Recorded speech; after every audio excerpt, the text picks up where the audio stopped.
Good afternoon, everybody. My name's Kamara. I'm the student assistant of diversity, equity, inclusion. And today we honor Dr. Martin Luther King Jr., who devoted his life to nonviolent activism in the civil rights movement, protesting racial discrimination in federal and state law, eventually inspiring Congress to pass the Civil Rights Act of 1968, just days after his death. For our speaker today, she has been a Midland resident for 17 years. She is the creator of the Breaking Bread Village, a house commissioner, and an advocate for fair housing, cultural awareness, equity, and inclusion. She loves community engagement and is a conversationalist. Please welcome Erin Patrice. Thank you. Hello, everybody. Is this too loud? Is this? Oh, it's good. Okay, awesome. Well, I just want to thank you all for being here today. I also want to thank the hospitality staff for making the nice lunch. So I want to make sure I appreciate them as well, and our sound and tech guy, Kamara, of course. Thank you so much. I am so happy to be here today. I just want to talk to you guys about, and I move a lot, so about how we create space at the table. You know, oftentimes when we talk about Dr. King, we talk about equity, we talk about inclusion, we talk about, accepting everybody, right? And being able to be accepted. But a lot of times we don't talk about how we can create those spaces. When you talk about creating space at the table, oftentimes we're looking for the space to be created for us, right? But I want to talk today about how we can create space for other people. So we speak about everyone having a seat at the table. Do we create the space? Do we create space for other people who are not like us? A lot of times, oftentimes, we like to be in our own echo chambers, right? We like people to kind of validate what we say and what we think. I think it's just a natural human thing that we do, where if someone agrees with us and thinks exactly like us and does exactly what we do, we love them because they validate our thinking. But do we often bring people to the table, to our table, that think differently than us? So I want to ask you guys, what does your table look like? What do you think a table is? When we say bring someone to the table, what does it look like? And I'll give you an example. Oftentimes growing up, I always heard creating space at the table was, like in the boardrooms or, on committees. What does the table look like to you all? Have similar ambitions, maybe in different fields. If you come together, you guys can talk about the ideas you have. It's an open space where you can, speak your mind, but also in a respectful way where it's appreciated and you guys are, thinking alike. So that's my recommendation. Okay, awesome. Thank you. Anybody else have a idea what you think a table looks like for them, or what a table is to them? My table's different. My table's open to everybody.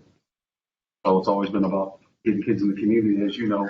I come over and have a safe space, feel like a family. Yeah, Jackie. I think my table is a tribe-like because Sure. I often find people in different places and connect with them in that certain space, and then we have this kind of moment in time where we can always go back to and reach back to each other if we need to go forward in our lives. When we come together, it's like we never left. Sure. Yes, thank you. And I want to challenge you guys because your table could also look like, something in your neighborhood, like your neighbors. That's a table. At your churches or your places of worship. Your table can also be at your jobs. Our table can be created wherever we are. So that's where our table is created, and that's what we want to think about. Hello. So this is a picture from our Breaking Bread Village live show, the second one, and I just wanted to show you guys this because this was a very intentional space that I created for Breaking Bread Village and for our community. So for you all who just came in, we're just talking about creating space at the table and how we oftentimes want spaces to be created for us. But I want to challenge everyone today to see how you can create a space for other people, right? And be able to invite people in. So why is it important to be intentional? Why should we be intentional about what we do and when we create our spaces? Something that you do on purpose. deliberate. When I create spaces for people, be it the table that I actually set up or the people that I bring in to speak on live panels to discuss different topics, I'm very intentional about who I invite in. I intentionally bring people who are on totally different spectrums of thought process, different cultures, different religions, because I think it's important for us to truly understand people. We have to bring different people in to the conversation. We can't understand people if they only echo what we say or what we think. I mean, do you guys agree with that? Yeah? Awesome. So this is a picture from our live show, part 1. And everybody on this panel is very, very different in thought, in culture, in background. We have someone here who is a very big Black Lives Matter advocate, somewhat anti-police, sitting right next to her. We have someone that is former law enforcement and, supporting of, Blue Lives Matter. And we have, a pastor, we have liberals, we have right, left, we have it all at the table. And I did that intentionally because I think that's important for us to truly understand each other and be seen and be heard the right way. So while creating these spaces at the table, you have to help others feel safe while being themselves. Safety and transparency. Oftentimes, when we invite people in to talk to us, we really want them to say what we want them to say. You know what I mean? Like sometimes if we have conversation, if we have dialogue, oftentimes we come in already set with our mindset, right? If you're talking to somebody, you already have your thought process together, and you're going to make that point regardless, right? And you're going to say, I believe this, and oftentimes it turns into a debate as opposed to an actual conversation. And I really believe that as we study Dr. King's life, he wanted people to come as they were. I really believe that. And to see people as they are. And I think that we have to be able to offer that as well to other people. So when people come to you, they should feel safe. They should be able to be transparent. When I talk to people, I want to know exactly what they feel. I want to know exactly what they believe. And I don't want them to echo. Sometimes when I do different panel discussions, most times the person doesn't even know what I believe about a certain topic that we discuss, whatever it is. If we talk about gun reform, we talk about abortion, I don't even come in with my perspective because I want them to feel safe to talk to me openly. And it's really proven to be effective. And I actually am really proud of it. So this is one of our pictures as well from the live show. So don't we all want to be accepted? We have to accept people as they are. Again, have you ever went into a space where you feel like people are judging you prior to you even opening your mouth based on how you look? Maybe if you wear hijab, maybe because of your skin color, or if you're an athlete, people judge you and think that you're not educated or you're just in school for sports, which may be true. So one of my sons went to school because he, was able to play football. And that was what, kind of excited him about it. But also, have you ever went into a space like that where people kind of prejudged you before you even opened your mouth? Does that ever happen to you all? Yeah, happens to me all the time. People see locks, they see this, they see that, and they assume different things about me without even having that conversation. So I always challenge people to accept people as they are. We are all individuals. We all think different. We all have different upbringings, and we come from different environments, different cultures, different religions. We have to be able to accept people that way, because I always tell people, if you want to be accepted as you are, you have to extend that same courtesy. We have to do that. It happens so many times where I speak to people on these panels and they have such a strong stance on something and they want to be heard, because we all want to be heard. I mean, we've seen it, especially in the last 2 years, right? Everybody wants to be heard. They want to be able to say what they have to say. But are we extending that to other people? Are we offering a space where people can truly be themselves without judgment, without any type of almost violence? Like sometimes people get really upset when people are who they are, or if they voted for Trump, if they voted for Biden, if they believe in abortion, if they believe that you shouldn't do. It's all these things that we have these like really strong stances on, which is okay. I welcome that. But we also have to be accepting of other people who also feel differently. because the world is made up of different experiences, right? Action or process being received as adequate or suitable. That's it. We should be able to accept people exactly how they are, because we all want to be accepted. I mean, raise your hand if you want to be accepted as you are. And you don't want to have to change who you thank you. I mean, we all want it. I mean, I think it's a natural thing where we want to be able to show up, be who we are without having to, so I'm going to tell you a story. One time I had an interview years ago, and I took my locks and I folded them all up to a nice little neat bun, had them all freshly twisted, so that when I went in, I wasn't judged by these, because apparently people judge you by having these.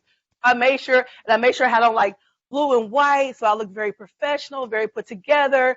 The person could hear me and who I really was before they like saw me, right? Because sometimes people see you first before they're able to hear you, right? So I did that. Now I don't.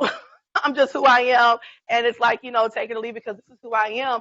And despite what I look like, I'm going to still show up and be exactly who I am, right? So this right here was a really good picture of acceptance, because these two people are on the totally opposite spectrum of thought processes across the board, okay? And they were actually able to sit there, have a discussion about topics that they felt differently about in a respectful way. And this is one part of the work that I do that I'm very proud of, because a lot of times when I first started this, people would tell me that it was impossible, especially in the climate of that our world was in, or is in sometimes still today, that it was impossible to bring people together like this and it not turn into a fight or argument. People could actually be civil and actually respectful with each other, have a conversation. And it happens. So active listening to hear and understand, not to reply. Oh, how often do we active listen? Because not all the time, right? Oftentimes we are ready to come back, right, with what we feel, right, that's different than that person. Discussion. Oftentimes, aren't you like thinking like, oh, I can't wait for them to stop talking, because as soon as they stop talking, I'm about to say what I have to say. And we do it all the time, right? So active listening is a skill that I believe brings us closer together. So you all can read this. Active listening is the practice of preparing to listen, observing what verbal and nonverbal messages are being sent, and then providing appropriate feedback for the sake of showing attentiveness to the message being presented. This form of listening conveys a mutual understanding between the speaker and the listener. We all want to be heard, right? We all want to be heard, but we have to do that for other people. And that's like my thing that I'm going to keep saying over and over again, that what we want, we have to give to others. We have to, if we want to grow and learn. Because I believe that when we learn other people authentically, it truly grows us. When you learn other people's experiences, their backgrounds, what they've been through, and you understand why they are the way that they are, it's like, oh, that makes more sense. Even if at the end of it you still don't agree with them, you understand a little bit more. So you have to do that with active listening. And right here, this is a great depiction of that during the conversation. Empathy and compassion. Are these present once I invite people to the table? Am I inviting people there to the table to attack, to prove what I feel, to prove that I'm right? Or are we actually trying to show some empathy and compassion? What's interesting is when you allow people, when you give people that space to be themselves and share in a transparent form, they open up to you, and people will tell you some things that it's like, wow, I never knew that. I'm going to tell you a quick story. Gentleman that I spoke to one-on-one in Saginaw happens to be a white male. He was openly a racist, right? I knew that going into the conversation. I'm okay with that, right? Because I allow people to be who they are. We had this conversation, and he was telling me some different things on why he felt what he felt. Because I believe that the space was created for him to be transparent, and he did just that. So he started telling me that growing up in Saginaw, he was one of the only white gentlemen kids in that school district, okay? 4. So with that said, he didn't have a lot of, the latest Jordan or the right clothes that people thought that he should have, right? So he got bullied a lot, okay, often.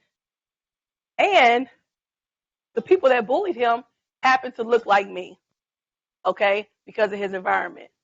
So oftentimes when you are abused, you don't like your abuser, right? That's a common cause and effect. And his abusers happen to look like me. So I grew up having a hatred for people who look like me, right? So when he shared that with me, first of all, I thanked him for sharing, because that was a big deal to me. And then secondly, I told him I'm sorry that he had to experience that. Sorry you had to experience that. And in that conversation, he started sharing more. And at the end of it, I was able to have some empathy and compassion for him, even though I don't agree that anybody should generalize the whole community, right? I understood why he felt what he felt. I understood the pain that he went through. I was able to have some kind of compassion for him because I've never been bullied, but I've seen people be bullied. We've all seen it, right? And adults bully too. So this idea that, people grow out of it, young bullies grow up to be big bullies. And so we've all experienced it in different ways, either seeing it or being a part of it, right? Or being the receiver of it. So with that said, he told me that story. It broke my heart because it made sense. It made sense, right? But one thing that I believe came out of that conversation and that time that we were able to connect was that he was able to see at least one person that looked like me, that treated him with compassion, that treated him with some empathy. And that's the goal of creating spaces for people. We can't change their whole world. We can't change their whole way of thinking all the time. But you can be that one person that treats them with kindness. Okay? So that meant a lot to me. And I really appreciated him for sharing that experience. The understanding part. When we learn the whys and the how, it leads us to understanding. I'm a really big advocate for why and how. Why do you feel how you feel? How did you get there? The young man who shared that story with me, I understood the why and the how. You get tortured every day. People beat you up every day, and they happen to look a certain way. You have some issues with them. I get it. It makes sense. And in creating spaces and allowing people to be open and transparent, it leads us to understanding. I truly believe that. I truly believe that if you go into it open, not trying to prove your point, not trying to be your own advocate, but sometimes going in and saying, you know what, I want to know what you feel. I want to know why you believe that. Help me understand. And again, there are many times that I end conversations and I still don't agree with them, but we were civil. We heard each other. We saw each other. And it's a beautiful thing. So the after, the beauty and magic that takes place in the after. A lot of times when I do these live shows, these panel shows, people don't get to see what happens after, right? A lot of times when people come all to the table, like I said, they are from different spectrums of belief. And like I said, culture, environment, everything, jobs, okay? They come in, they're kind of apprehensive at first. They trust me, right? So I've already created that space for them to trust me, where we're talking and I'm telling them, you'll be protected. I don't play that when it comes to like fighting and stuff like that. I have an expectation I put out prior to them all coming together. I'm very clear on that. That when we come together, it's going to be a space of we're going to be nice, we're going to be kind, okay? We're going to treat each other with respect. We're going to see each other, we're going to treat each other. I already said that, okay, before people come to the table. So then when we all come together in a collective manner, people are still kind of apprehensive because even though they know what I expect and how I am, they don't know what their neighbor, the person sitting next to them at that table is going to, how they're going to be, right? So it's a little apprehension, which is okay. It's a little tense feeling at first. People kind of like, playing with their pockets, a little nervous. It's okay. We have water and we have food at the table, so people are pretty good when food is there, right? So when they all come and they sit down, it's really interesting. It always starts kind of tense. like where nobody knows what to say, if they can say it. And I'm like, speak. That's what you're here for. We're here to talk so we can understand each other. Because I truly believe the only way for us to grow as an individual is for us to understand other people's stories. Like, we have to do that. Because if we only stay within our own little bubble, if you only stay around people who think like you politically or think like you, you know, in form of religion or whatever else it is, you don't grow that way. You have to kind of venture out. So, conversation starts. The magic is always in the after. To watch the transformation of people who already knew, like when that person spoke up about that they are Blue Lives Matter, that look that they give the person, right, that doesn't agree with that, or the person that's anti-abortion and somebody speaks about it and they give that look, you see it. You see it at the table. People kind of sit up taller. You could feel it, right? But in the after, once we've created that space, once we've allowed people to be transparent, to be free to be who they are, in the after, it's a beautiful thing. You see those same people meeting up, exchanging numbers to continue the conversation. I've seen people go to lunch together to continue the conversation. I've seen people invite people to their homes afterwards to continue the conversation. These are people that we would never expect to be in the same circles together, at the same tables together. And they want to continue that, which means that we did our job. This is about creating spaces for all people. And unless we are willing to do that, we can't quote Dr. King. We can't do that. You know, I know people love doing it this time of year, you know, and they put up the quotes that fit their needs, or it looks good, it sounds good. But if we're not actively doing this, we're not actively reaching out to people, because we have to create the space ourselves sometimes. You know, people always say, I want space at the table. If they're not offering it to you, create a table. Create it. Sometimes you have to do that. And like I said, back to the after, it's a beautiful thing. Beautiful thing. The relationships that have taken place. We actually just did a youth panel on January 6th. And it was so cool because these are teenagers, right? High school students. Very nervous, very apprehensive when they first came in. I didn't really know what to expect. And once we started the conversation, and I just kind of gave them that look like, you're good. Let's just talk. You're safe here. We're good. They started talking. And then afterwards, seeing them together, having these conversations, people that think differently, that may have different points of view, come from different cultures again, to have those conversations on their own. And what was so funny was that I was kind of off doing my stuff after the show. I'm like talking to people and moving around. And there was somebody else that actually pointed out to me, and they said, look over there, look over there. And of course, I'm all emotional, like, oh my God, this is so beautiful. Because these are kids that were very nervous at first to even talk. Now, and we talked about, big stuff, you know, very controversial topics. And they felt free to talk about it. And then afterwards, continued on in those conversations. So it's a beautiful thing. So think about that. When you are creating spaces, think about what you want to have happen. What are you trying to do? Do you really want to just stay in your own circles with people that think like you? It's comfortable, right? Because this is not easy stuff. So I want to make sure I'm clear on that. This is not easy to do. It's not easy to come up to somebody that looks at you and says, I hate people that look like you. That's not easy to do, right? And sometimes it may not even be safe. So, use your own discretion with that as well. But what I'm trying to say is that, no, it's not easy. It's not easy talking to people who think differently than you. It's not easy sharing how you feel sometimes. Have you ever wanted to speak up about something but felt kind of like you were shut down before you even got it all the way out? People shut you. Yeah, we all been there. It's not easy, but it's necessary. We have to do it, especially if we want to carry out the dream.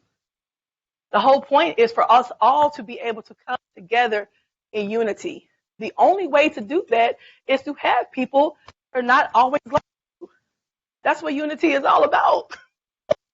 It's not just people that look like you or think like you.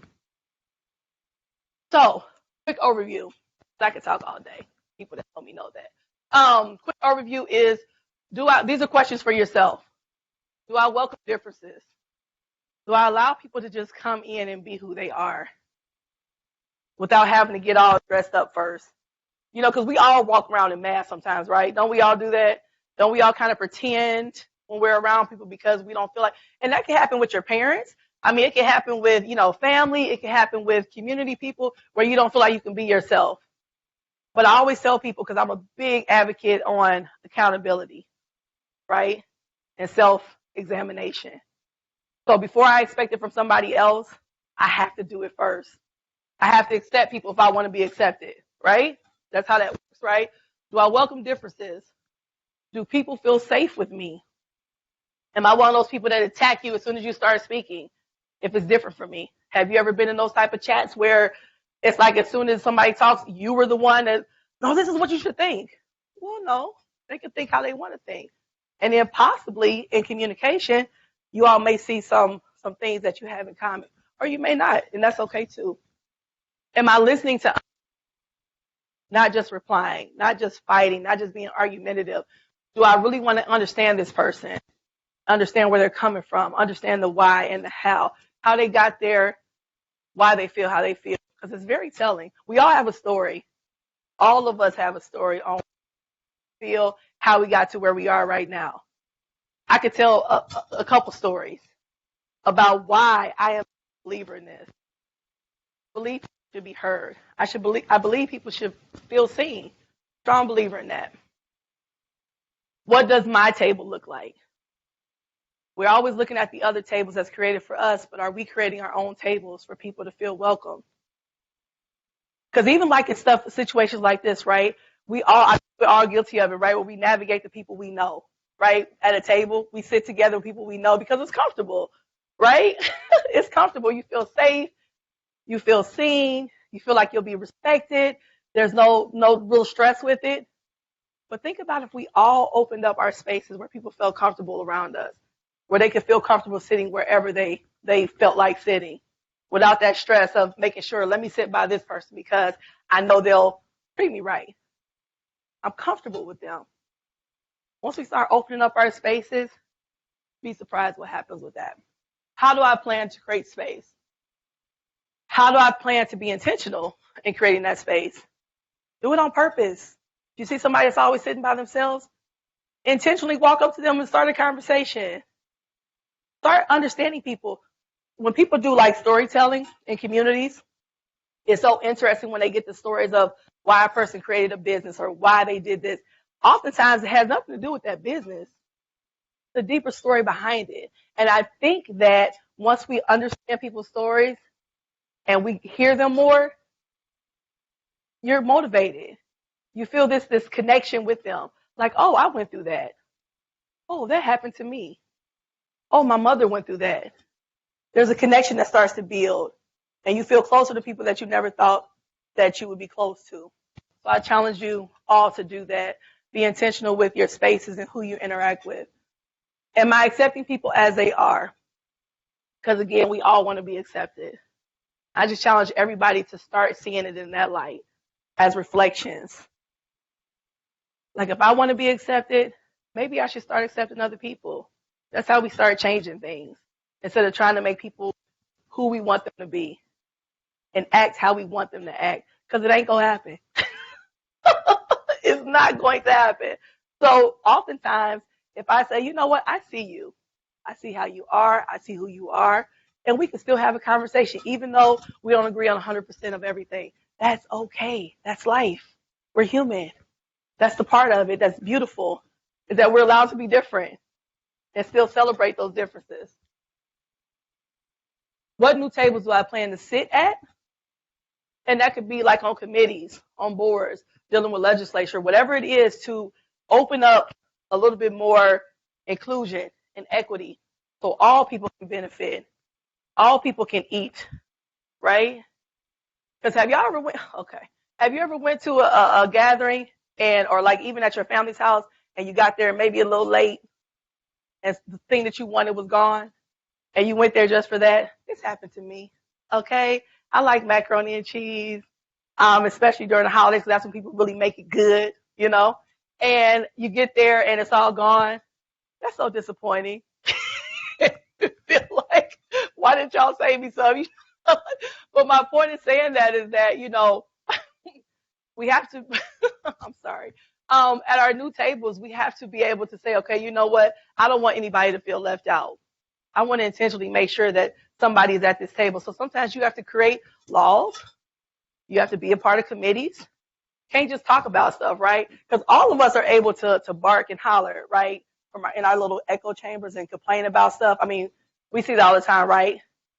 But are you going to actually do something? Are you going to actually get out there and do something? And I really, truly believe that's what MLK was all about. He got out there and did stuff. So for us to quote him and honor him, the way to celebrate him is to actually do it too. Make our tables different. Invite people to it. And the last thing that I think is the most important is, am I being empathetic and compassionate? I think that's the most important thing. If you don't show up with empathy, have compassion for people, then you're doing it all for. If you can't say, you know what, I see you. I see what you're going through. I hear you. Let's talk. Let's sit together. We have to be intentional with that because, again, exactly what you want from people, you have to give to them. Thank you. I appreciate you guys for sharing a little space with me today. And, you know, I want to open this up to a couple questions if you guys have, or even like some kind of feedback. That would be great. Anybody has one? I'm still here. Clap real quick. Oh, thank you. Oh, thanks. Thank you. Appreciate that. Thank you. Anybody have any questions or any comments? Obviously, like opening a space. Where do you think the most spaces at tables need to be? Jobs, or is it in like where is kind of, I guess, that lacking the most is my question. In your thoughts. So, like a lot of places, but I want to tell you that I believe in ripple effects. So I think that it starts. I agree. You know what I mean? Like people always say, I can't change the world. People always say, I can't change the world. No, but it's one step at a time. One step at a time. That's in your communities, of course, in your jobs. I mean, we need more inclusion and equity in jobs across like pay and I mean, I could go on about this all day, especially genders or, you know, through different classes within jobs. But yeah, I think that it starts with you in your immediate circle, you know, opening that up a little bit. But I think across, like I said, against in communities, on committees, panels, if you have an opportunity to speak about something that you're passionate about, get out there. Because I definitely was one person that I did a lot of stuff behind the scenes. And with doing this work has really motivated me to get out more and really be more intentional with who I connect with, how I create those spaces for other people. So I hope I answered your question. Thank you. Anybody else have any questions or comments? I guess something I wanted to add was, me personally, I feel like I do pretty well with understanding like the whys and the hows of people and understanding.